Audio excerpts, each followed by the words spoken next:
லங்காஸ்ரீ நேர்களுக்கு வணக்கம். Lankasri news inside Tamil நிகழ்ச்சியினூடாக இன்றும் நான் உங்களை சந்திக்கின்றேன். இன்று கொழும்பில் பல நாட்களாக பலர் எதிர்பார்த்த புத்த மத தேரர்களுடைய ஒரு மாநாடு இடம்பெற்றது. பிற்பகல் 1:30 மணி அளவிலிருந்து அதற்கான ஆயத்தங்கள் இடம்பெற்றது. பல தேரர்கள் இலங்கையின் பல பகுதிகளிலிருந்தும் வருகை தந்தார்கள். ஆனால் அவர்களுடைய வருகையை ஆனது 5000 10,000க்கும் அதிகமான தேரர்கள் கொழும்பிலே ஒன்று கூடுவார்கள் என்று எதிர்பார்க்கப்பட்டாலும், இதற்கு முன்பதாக சொல்லப்பட்டாலும் 300-400 அளவிலான தேரர்கள் தான் இன்றைய இந்த மாநாட்டிலே கலந்து கொண்டிருந்தார்கள். அதையும் நாங்கள் நிச்சயமாக குறிப்பிட்டு சொல்ல வேண்டும். இது பௌத்தாலோக மாவட்டத்தில் அமைந்திருக்கின்ற பௌத்த மதத்திற்கு முக்கியமான ஒரு இடத்தில் தான் இந்த மாநாடு இடம்பெற்றது. எங்களுக்கு தெரியும் இந்த மாநாடு எதற்காக இடம்பெற்றது என்றால், இலங்கையில் ஜனாதிபதி அனுரகுமார் திசாநாயக்க உட்பட இந்த அரசாங்கம் NPP அரசாங்கத்துக்கு கீழே இப்பொழுது ஆட்சி நடந்து கொண்டிருக்கிறது. இருப்பினும் பௌத்த மதத்துக்கும் பௌத்த தேரர்களுக்கும் இந்த அரசாங்கத்தால் அவமரியாதை ஏற்படுத்தியிருக்கின்றது. பௌத்தத்திற்கான முக்கியத்துவத்தை இவர்கள் வழங்கவில்லை என்ற ஒரு பாரிய குற்றச்சாட்டு தேரர்களால் முன்வைக்கப்பட்டிருக்கின்றதற்கு பிரதான காரணமே திருகோணமலையில் இடம்பெற்ற புத்தர் சிலை விவகாரம். ரைட், அந்த விவகாரம் தான் இன்று ஒரு மாநாடு செய்யும் அளவுக்கு கொண்டு வந்து நிறுத்தி இருக்கின்றது. NPP அரசாங்கம் புத்த மதத்தைச் சேர்ந்த தேரர்களை அவமதிக்கின்றது. இதுதான் இவர்களுடைய பிரதான காரணமாக இருக்கின்றது இந்த மாநாட்டை நடத்துவதற்கு. இப்படி இருக்கிற நிலையில் இந்த மாநாட்டை நடத்த பிரதானமாக செயற்பட்டவர் முருத்தெட்டுவே தேரர். அவர் மிகவும் வயதான ஒருவர். ஆனால் அவருக்கு சரியாக நடக்கக்கூட முடியாது. அவர் வயது மிகவும் வயதான ஒருவர். அப்படி இருந்தும் கூட இன்றைய தினம் இந்த நாட்டிலே இந்த நாட்டையும் சிங்கள இனத்தையும் புத்த மதத்தையும் பாதுகாக்க வேண்டும், அது எம்முடைய பொறுப்பு என்று கூறி அவர் இன்றைய தினம் இந்த மாநாட்டில் வந்து கலந்து கொண்டார். ஊடகங்களுக்கும் கருத்து தெரிவித்தார், சிறப்புரையாற்றியிருந்தார். அரசாங்கத்துக்கும் நிறைய விஷயங்களை நேரடியாக அவர் குறிப்பிட்டிருந்தார். அவர் பேசும்போது குறிப்பாக இந்த 159 பேரால் பார்லிமெண்டத்தில் இருக்கின்ற அரசாங்கத்தை சார்ந்த 159 பேரால் எங்களை எதுவுமே செய்ய முடியாது, எம்மை அசைக்க முடியாது. ஆகவே பார்ப்போம் என்ன நடக்கின்றது என்பதை போலத்தான் அவருடைய உரை அமைந்திருந்தது. குறிப்பாக சொல்ல வேண்டும், இந்த மாநாட்டுக்கு சரத் வீரசேகர முன்னாள் பொதுமக்கள் பாதுகாப்பு அமைச்சர், அதே போல திருகோணமலை புத்தர் சிலை விவகாரத்துக்கு பின்னால் இருந்து பாரிய அளவில் அவருடைய பங்கு இருக்கின்றது இல்லாமல் இல்லை. அவருடைய குழுவினர் தான் அங்கு சென்ற ஆர்ப்பாட்டங்கள் எல்லாம் ஒழுங்கு செய்தார்கள்.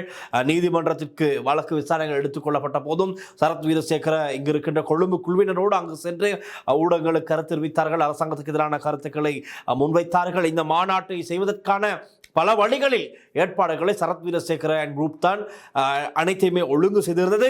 அதே போல எதிர்க்கட்சி தலைவர் சஜித் பிரேமதாச கூட இந்த மாநாட்டுக்கு வருகை தந்திருந்தார். தயாசிறி ஜெயசேகர் வருகை தந்திருந்தார். அதே போல திருகோணமலை புத்தர் சிலை விவகாரத்தில் பிரதான நபர் கசப்ப தேரர், அதே போல அந்த ஆர்ப்பாட்டத்தில் ஈடுபட்ட அந்த குழுவினர் அவர்கள் அனைவருமே வருகை தந்திருந்தார்கள். இன்றைய இந்த மாநாட்டுக்கு வருகை தந்த நிறைய தேரர்கள் நாங்கள் இதற்கு முன்பதாக நிறைய வாய்ஸ் கட் கொடுத்து பார்த்திருப்போம். காரணம், இதற்கு முன்பதாக அரசியல் ரீதியான விஷயங்கள் கேமரா முன்பாக வந்து மைக் முன்பாக ஊடகங்களுடைய மைக்குக்கு முன்பாக பேசுகின்ற ஏராளமான தேரர்கள் தான் இன்று முன்னிலை வகித்தார்கள் இந்த மாநாட்டுக்காகவே. அவர்கள் அனைவரும் சேர்ந்து தான் இந்த மாநாட்டினை நடத்தியிருந்தார்கள். என்னதான் இருந்தாலும் இதுவரை சொல்லப்பட்டது 5000க்கும் அதிகமான தேரர்கள் வருவதற்கு இருந்தாலும் என்று கூட சொல்லப்பட்டது. ஆனால் இன்று அந்த அளவு தேரர்கள் வரவில்லை. ஒரு 500க்கும் குறைவான தேரர்கள் தான் இன்றைய இந்த மாநாட்டில் கலந்து கொண்டார்கள். அதை நான் மீண்டும் உறுதிப்படுத்தி கூறிக்கொள்கின்றேன். இப்படி இருக்கிற நிலையில் உண்மையாகவே எங்களுக்கு தெரியும், பாராளுமன்றத்தில் இருக்கின்ற அமைச்சர் லால்காந்த், NPP அரசாங்கத்தில் அமைச்சர் லால்காந்த் இதற்கு முன்பதாக மிகிந்தலை தேரர் அவரை ஒரு வார்த்தையை கூறி அவமரியாதையாக பேசியிருந்தார் என்று சமூகத்திலே பரவலாக பெரிதாக பேசப்பட்டது. வனச்சாரியா, காட்டுவாசியை விட மோசமான ஒருவர் என்று மிகிந்தலை தேரரை லால்காந்த் அவர்கள் குறிப்பிட்டிருந்தார். அந்த விஷயமும் இந்த மாநாட்டை நடத்துவதற்கு ஒரு மிக முக்கியமான காரணமாக அமைந்திருந்தது என்று சொல்லலாம். இன்றைய தினம் அந்த வார்த்தைகளும் ஆங்காங்கே பயன்படுத்தப்பட்டது.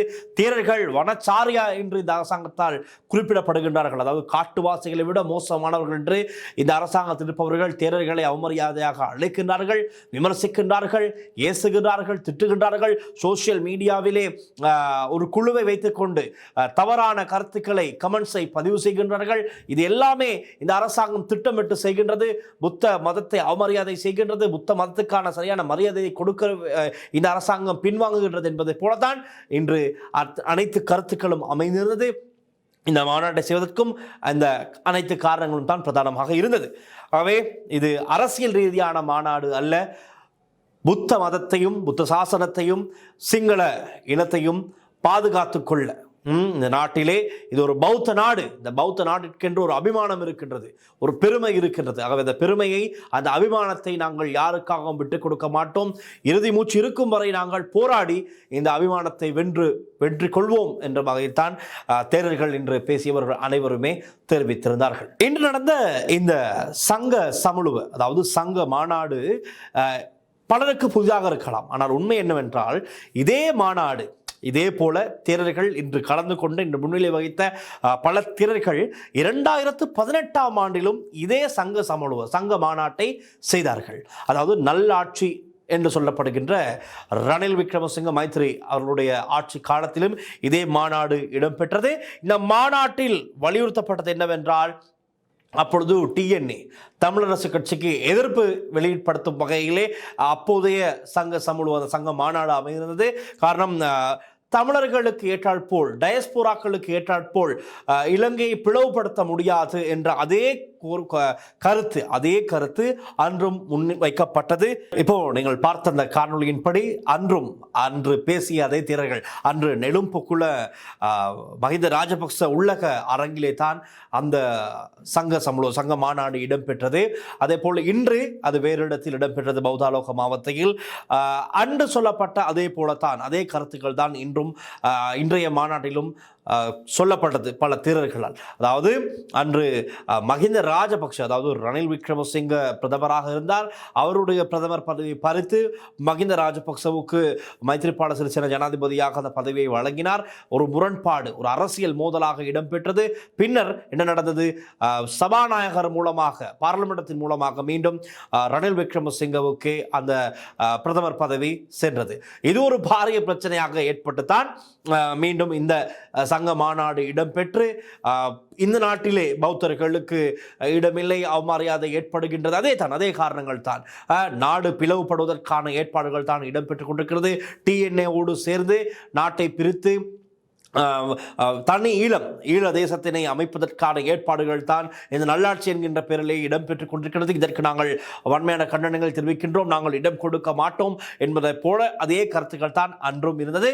இன்றைய மாநாட்டிலும் அதே கருத்துக்களை தான் எங்களுக்கு கேட்கக்கூடியதாக இருந்தது. ஆனால் அன்று என்ன நடந்தது? அது நடந்து முடிந்து அந்த மகா சங்கத்தினருடைய சங்க மாநாடு இடம்பெற்று முடிந்து ஆட்சி மாற்றம் இடம்பெறுகிறது. எப்படி என்றால், இடையிலே 2018 இந்த மாநாடு இடம்பெறுகின்றது. 2019 நாட்டில் யாரும் எதிர்பாராத வகையிலே ஈஸ்டர் குண்டு தாக்குதல் இடம்பெறுகிறது. 2019 ஏப்ரல் 21ஆம் தேதி. அதன் பின்னர் வருட இறுதியிலே தேர்தல் நடைபெற்று ஆட்சி மாற்றம் இடம்பெறுகிறது. ராஜபக்சக்கள் ஆட்சிக்கு வருகின்றார்கள். இதுதான் ஸ்டெப்பாக இருந்தது அன்றைய ஆட்சி மாற்றத்திற்கு. ஆனால் இன்று மீண்டும் அதே போல ஒரு மாநாடு, சங்க மாநாடு இடம் பெற்றிருக்கின்றது. இனி என்ன நடக்கும்? இது கட்டுப்பாட்டுக்குள் கொண்டு வரப்படுமா? இது அரசாங்கம் இதை எப்படி கையாள போகின்றது? அல்லது அவர்கள் எதிர்பார்க்கின்ற அவர்களுடைய பிரச்சனைகள், தேர்தலுடைய பிரச்சனை, அவர்கள் முன்வைக்கின்ற கோரிக்கைகள், பிரச்சனைகளுக்கு இந்த அரசாங்கம் ஒரு தீர்வை கொடுக்குமா? இதை சமாதானப்படுத்துமா? என்ன செய்ய போகின்றது? அல்லது இது அரசாங்கத்துக்கு தலையீடியாக மாறுமா என்றும் இன்று பலர் கேள்விகள் கேட்க தொடங்கியிருக்கிறார்கள். எதேப்படி இருப்பினும் சமூக வலைத்தளங்களிலே இது சார்ந்த செய்திகளை நாங்கள் பார்த்தோமானால் அதிகமான விமர்சனங்கள் தான் இருக்கின்றது. மகா சங்க தேரர்கள் அவர்கள் அரசியல் செய்வதில்லை. தேரர்களுக்கென்று ஒரு ஒழுக்கம் இருக்கின்றது, ஒரு விழுமியங்கள் இருக்கின்றது. ஆனால் அதை அனைத்தையும் இவர்கள் கைவிட்டு இப்படி அரசியல் தேவைகளுக்காக, ஒரு சில தரப்பினருடைய தேவைகளுக்காக இப்படி செய்வது புத்த தர்மத்தாலேயே ஏற்றுக்கொள்ள முடியாத ஒன்று என்று சிங்கள மக்கள் பல கருத்துக்களை பதிவிட்டு வருவதையும் காணக்கூடியதாக இருக்கின்றது. இவர்களுடைய தேரர்களுடைய இந்த மகா சங்க, அதாவது இந்த சங்க மாநாடு சம்பந்தமான செய்திகளை கீழே கமெண்ட்ஸ் செக்ஷனில் சென்று பார்த்தால் தெரியும். நிறைய பேர் விமர்சனங்கள், கண்டனங்களைத்தான் தெரிவிக்கின்றார்கள். நாடு ஒரு அமைதியான நிலையில் நகர்ந்து கொண்டிருக்கும் போது இப்பொழுது இது தேவையா? அந்த மாதிரியான கேள்விகளைத்தான் கேட்டுக் கொண்டிருக்கிறார்கள். அது தான் எங்களுக்கு காணக்கூடியதாகவும் இருக்கின்றது. ரைட், அது அப்படி இருக்கிற நிலையில் இது சம்பந்தமாக இன்றும் சரி நாளையும் சரி நாளை மறுதினம் இந்த வாரம் முழுவதாக இதில் பேசப்பட்ட விடயங்கள் பரவலாக பாராளுமன்றத்திலும் வெளியிலும் நிச்சயமாக பேசப்படும். என்னென்ன விஷயங்கள் இனி வெளிவரும் என்பதையும் நாங்கள் உங்களுக்கு அடுத்தடுத்த நிகழ்ச்சிகளே அறியத்தர தயாராக இருக்கின்றோம். அதோடு சேர்த்து இன்று பாராளுமன்றத்தில் மிக முக்கியமான விஷயம் ஒன்று பொதுமக்கள் பாதுகாப்பு அமைச்சர் ஆனந்த விஜயபால் அவர்களினால் சொல்லப்பட்டது. அதாவது தலங்கம அங்குரைகொண்ட பகுதியில் இடம்பெற்ற சட்டத்தரணிகளை இலக்கு வைத்து நடத்தப்பட்ட துப்பாக்கிச்சூடு, சட்டத்தரணியும் அவருடைய மனைவியும் கொலை செய்த அந்த சம்பவத்தின் ரிவால்வர், அதாவது கை துப்பாக்கி பயன்படுத்தி துப்பாக்கிச்சூடு நடத்திய மனைவி பக்கம் இருந்தவர் கை துப்பாக்கியை பயன்படுத்தி தான் அந்த துப்பாக்கி சூட்டை மேற்கொண்டார். அந்த நபர் அடையாளம் காணப்பட்டுள்ளார். அவரை தேடும் பணிகள் இப்பொழுது மும்முரமாக இடம்பெற்று வருகின்றது. 12 விசாரணை குழுக்கள் களத்திலே தேடுதல் மற்றும் விசாரணை நடவடிக்கைகளில் ஈடுபட்டு வருகின்றார்கள். அதன் அடிப்படையில் ரூப சுரேஷ் என்ற நபர் தான் அந்த கை துப்பாக்கியை பயன்படுத்தி துப்பாக்கி சூட்டை மேற்கொள்கிறார். இதுவரை 4 பேர் கைதாகி இருக்கிறார்கள். இவரும் இப்பொழுது பிரதான துப்பாக்கிதாரியாக அடையாளம் காணப்பட்டிருக்கிறார். இன்னும் ஒருவர் தான் T56 துப்பாக்கியை கொண்டு சட்டத்தரணியை நோக்கி துப்பாக்கி சூடு நடத்தியவர். அவரையும் தேடி வருகின்றார்கள். அவர் யார், எங்கிருந்து வந்தார் என்பது குறித்து விசாரணைகள் முன்னெடுக்கப்பட்டிருக்கின்றது. எங்கள் தெரியும், இதற்கு முன்பதாக ஒரே குடும்பத்தைச் சேர்ந்த 2 சகோதரர்கள் கைதானார்கள். அவர்களிடம் பெறப்பட்ட வாக்குமூலங்களின் அடிப்படையில் தான் இப்பொழுது ரூப சுரேஷ் என்ற நபர் யார், அவர் பின்னணி என்ன, அவர் எப்படி இதற்குள் வருகிறார், அவருக்கு யார், அவருடைய பின்னணி என்ன என்பது குறித்து இப்பொழுது தேடுதல்கள் இடம்பெற்றுக் கொண்டிருக்கின்றது. அவை மக்களுடைய உதவியையும் போலீசார் நாடு இருக்கிறார்கள். அவருடைய புகைப்படம், அந்த ரூப சுரேஷ் என்கிறவருடைய புகைப்படம் வெளியிடப்பட்டிருக்கின்றது. அது சம்பந்தமாகவும் நீங்கள் இப்பொழுது பார்க்கலாம். அவை இந்த நபரை நீங்கள் எங்காவது கண்டால் போலீஸ் திணைக்களத்துக்கு நீங்கள் அறிவிக்க முடியும் என்று தான் போலீசார் தெரிவித்திருக்கின்றார்கள். அதே போல மற்றொரு விஷயம், கேல்பத்ர பத்மே இந்தோனேஷியாவில் தலைமறைவாக இருந்து இலங்கையில் பல துப்பாக்கிச் சூடுகளை நடத்திய பல நாசகாரியங்களில் ஈடுபட்ட குற்ற செயல்களில் ஈடுபட்ட கேல்பத்ர பத்மே உட்பட பாதாள குழு உறுப்பினர்களுடன் தொடர்பில் இருந்த அரசியல்வாதிகள் யார் என்பது குறித்தும் இப்பொழுது சிஐடியினர் விசாரணை பிரிவினர் கண்டுபிடித்திருக்கின்றார்கள். ஆனால் இப்பொழுது இது சம்பந்தமான முழுமையான விசாரணைகள் இடம்பெற்றுக் கொண்டிருப்பதால் இது பெயர் விவரங்களை அறிவிக்க முடியாது என்று பொதுமக்கள் பாதுகாப்பு அமைச்சர் ஆனந்த விஜயபால தெரிவித்திருந்தார். 30 தொலைபேசி அழைப்புகள் சம்பந்தமான விசாரணைகள் விரைவுபடுத்தப்பட்டிருக்கிறது. இனி துரிதமாக இந்த விசாரணைகள் இடம்பெறும். மிக விரைவிலே, நீண்ட நாட்களில் மிக விரைவிலே அந்த 30 தொலைபேசி அழைப்புகள் சம்பந்தமான விஷயங்களும் வெளியிடப்படும் என்று அமைச்சர் தெரிவித்திருந்தார். அதே போல மேலும் அவர் கூறுகையில், வெளிநாட்டில் தலைமறைவாக இருக்கின்ற சந்தேக நபர்கள் மற்றும் குற்றம் சுமத்தப்பட்ட நபர்கள் 225 பேருக்கு இன்டர்போலூடாக சர்வதேச போலீசாரூடாக சிவப்பு அறிவித்தல் ரெட் நோட்டீஸ் விடுக்கப்பட்டிருக்கிறது. அவர்களில் 91 பேர் திட்டமிட்ட குற்றச் செயல்களில் ஈடுபடும் நபர்களாக காணப்படுகின்றார்கள். அவர்களுக்கு எதிராகவும் ரெட் நோட்டீஸ் விடுக்கப்பட்டிருக்கிறது. சர்வதேச போலீசார் இதனை உத்தியோகபூர்வமாக அறிவித்திருக்கிறார்கள் என்றும் அமைச்சர் இன்று பாராளுமன்றத்தில் தெரிவித்தார். அதாவது இந்த 91 பேரில் பிரபலமானவர்கள் 30 பேர் இந்தியா, ஐக்கிய அரபு ராச்சியம், Oman, Russia, France, Canada, Thailand ஆகிய நாடுகளில் தலைமறைவாக இருப்பதாகவும் ராஜதந்திர மட்டங்களில் நாடுகளுக்கு இடையிலே பேச்சுவார்த்தை இடம்பெற்றுக் கொண்டிருக்கிறது. காரணம், இவர்களை நாட்டுக்கு அழைத்து வந்து விசாரணைகளை துரிதப்படுத்தி இவர்களை சட்டத்தின் முன் நிறுத்துவதற்கு காரணம், இன்னமும் இவர்கள் தலைமறைவாக கொண்டு இலங்கையிலே அவர்களுடைய எதிரிகள், அவருடைய போதைப் பொருள் வர்த்தகத்திற்கு இடையூறாக இருப்பவர்களுக்கு துப்பாக்கிகள் மூலமாக பழி தீர்த்து கொண்டிருக்கிறார்கள். அதனை உடனடியாக நிறுத்த வேண்டும் என்றால் வெளிநாடுகளில் தலைமறைவாக இருக்கும் இந்த குற்றவாளிகள், சந்தேக நபர்கள், குற்ற சுமத்தப்பட்டவர்களை இலங்கைக்கு அழைத்து வந்து சட்டத்தின் முன் நிறுத்தி சிறையில் அடைக்க வேண்டும். ஆகவே அது நடக்கும் வரை துப்பாக்கிச் சூட்டுகளுக்கு என்றுமே முற்றுப்புள்ளி இல்லை. அது கமா போட்டு தொடர்ந்து கொண்டு தான் இருக்கும் என்பதும் குறிப்பிடத்தக்க ஒரு விடயம். அதே போல எங்களுக்கு தெரியும், இன்னும் முக்கியமான பல வழக்கு விசாரணைகள் இழுபறியாக இருந்தது. ரைட். காலகாலமாக இன்னமும் ஒரு தீர்வு கொண்டு வரப்படாத பல பிரபலமான முக்கியமான வழக்கு விசாரணைகள். அது சம்பந்தமாகவும் இன்று பொதுமக்கள் பாதுகாப்பு அமைச்சர் ஆனந்த விஜயபால பார்லிமெண்டத்தில் ஒரு சில முக்கியமான விடயங்களை தெரிவித்தார். அதாவது நடராஜ ரவிராஜ் கொலை வழக்கு, அந்த வழக்கில் விடுவிக்கப்பட்ட சந்தேக நபர்களுக்கு எதிராக மீண்டும் குற்றப்பத்திரிகை தாக்கல் செய்து அந்த வழக்கு விசாரணைகளை மீண்டும் தொடர்வதற்கான ஆயத்தங்கள் முன்னெடுக்கப்படுவதாக தெரிவித்திருந்தார். அதே போல ஊடகவியலாளர் பிரகீத் எக்னலிகோட கடத்தி காணாமலாக்கப்பட்டவை, இராணுவ புலனாய்வு பிரிவினரால் கடத்தி காணாமலாக்கப்பட்டவை சம்பந்தமான வழக்கு மூவர் அடங்கிய நீதிபதி குழுவால் விசாரணைக்கு எடுத்துக்கொள்ளப்பட உள்ளதாகவும் ஒரு விஷயத்தினை அவர் இன்று வெளிப்படுத்தியிருந்தார். அதே போல் லசந்த விக்ரமதுங்க, ஊடகவியலாளர் லசந்த விக்ரமதுங்க கொலை சம்பவம் சம்பந்தமாக மீண்டும் வழக்கு விசாரணைக்கு எடுத்துக்கொள்ளப்படவிருக்கிறது.